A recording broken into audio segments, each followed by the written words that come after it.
That was a dominating performance, I'd say, 3-0. I guess we can start the interviews now. Questions, please. So, Coach, yung unang tanong siguro, kasalanan na, ano lang, Coach, nagulat ba kayo na sweet yung naging result and why do you think naging dominant yung performance ko today against RSG? Hindi namin expected na mag-3-0 naman sila ngayon, sweet. Siguro magandang nilaro ng mga bata namin. Siguro at saka yung draft din maganda rin. Yung kasing draft at saka yung comms nila. Kasi mga pass yung mga tatala kami, siya sa kukulang. Pero kasi palong-palo yung mga bata. Based sa draft, Coach, yung mga nilabas bang draft ng RSG, expected nyo from game 1 to game 3. So, kumbaga, magsasabi nyo ready kayo sa lahat ng nilabas nila today. Expected namin yung gagawin nila mga draft nila.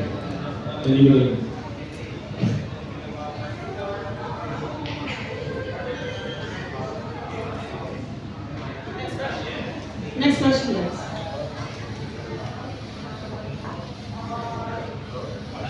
Ikaw na. Ang daming first nito yung first game yung as Team Liquid. So, ito yung so ang daming first being your first game as Team Liquid. So, ito yung question ko ba is gano'n yung mamimiss yung familiar na echo chant ng mga fans. And ngayon, ito yung first time yung narinig ko and narinig sa broadcast ng Let's Go Liquid. Let's go Liquid. Mamimiss ko po yung dati, pero parang ngayon po kasi mas may dating po parang every game po na sinadyan po nila kami parang international po yung nilalaro namin. So, para sa akin mas maangas po yun. Ayun na, so parang siyempre, kasi nagsimula sa limang eco funds, tapos durag nila. So parang siyang chant nila. Pero siyempre, ngayon, moving forward, pinigil na tayo. So, mas sabi nga sa Anton, mas maangas yung chant kasi international na.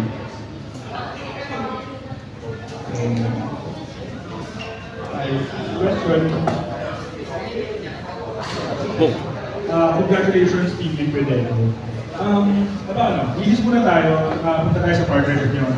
Nalaman kasi namin na bago maging Team Liquid Econ, kinausap kayo ng mga taga-Team Liquid mismo from Netherlands. Ano yung mga pinag-usapan ninyo? How did the conversation go? Una yung vision ng team. Yung goal nila, yung in-explain sa amin nung mga owners, sila Sir Vito, yung mga vision ng team leaders, check doon sila. So doon, parang na-align nga yung vision din namin from ngayon. So yun, ang saya namin, isa lang sa part namin ng isa sa malaking part international. Yung mga players naman gusto ko tanongin, ano yung mga nasabi nyo sa Liquid, ano yung mga pinag-usapan nyo, anong part na kayo, naging interested kayo sa team nila? Ano lang po, in-introduce po namin yung sarili namin sa kanila and kung ano goal namin this season. And motivate po talaga nila kami sobrang ano po talaga dapat ang gawin ngayon sa team and yung pinaka-gusto po nila mangyari sa amin is manalo po na manalo po talaga.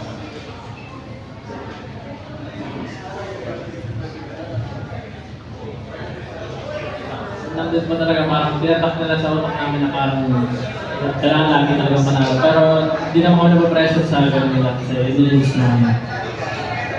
Okay. Nung kausap ko si Mang Rich, isa sa mga dahilan na nag-agree ang Echo na makipag-partner with Team Liquid is because they really care about the players.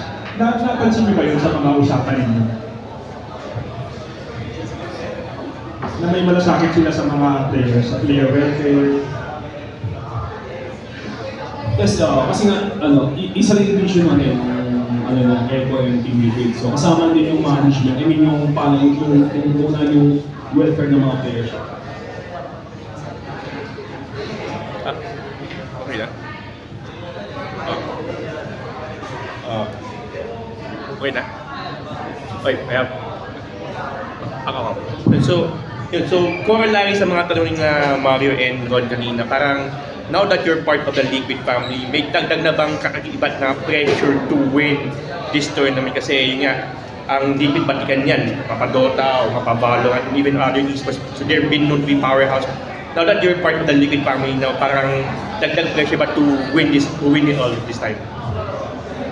So, para sa amin parang talaga na motivation na kailangan na kami manalo kasi international game yung dala namin. So, was that also the demand from the Liquid higher ups when you met them before?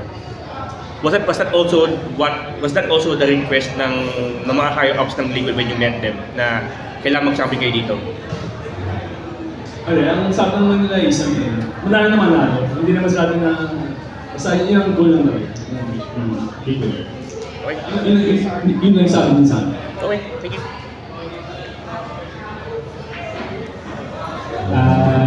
Sa mga nasa inyong sa Liquid Echo, sino sa inyo yung naging fan ng Team Liquid na Dota team dati?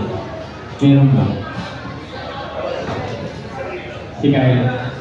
Sino yung mga pinaka-idol yung dati sa bakit? Siguro po si Miracle po, pero ngayon po si Lucia.